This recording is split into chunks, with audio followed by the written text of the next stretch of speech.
Mariko, si sexy rin ulit ako, no? Umandayang pinsan mo. Ay, naku, Kakay, kesa nakikipag-away ka dyan, makipagbati ka na lang kay Kuya Bats, okay? Ayoko nga. Basta, pag sumeksi ako, huyo siya sa akin. Ay, naku, Kakay. O, sige na. Bye-bye na. Bye, Kakay. Ginagawa mo? Gabing-gabi, ah. Nag-exercise pa, alam mo. Effective ba yan? Parang hindi naman. Pag-uwi mo, kakain ka rin eh. Papakapagod ka pa. At least ako masipag, ikaw batugan. Ikaw tatandaan mo, kapag ako sumeksi ulit, hindi na kita kakausapin.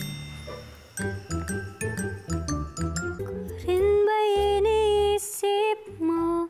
Oh, habang ako'y nangungulila. Habang ako'y nangungulila sa'yo.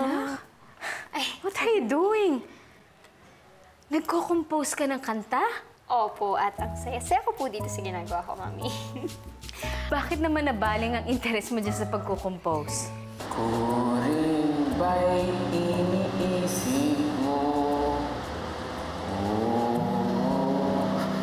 Dugtungan natin lang. Ako rin ba iniisip?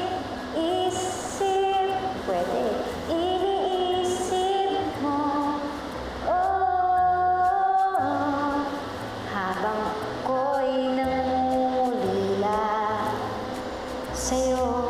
Kasi po, narinig ko si Jai na nagko-compose. Tapos humingi po siya ng tulong sa akin, so tinulungan ko siya.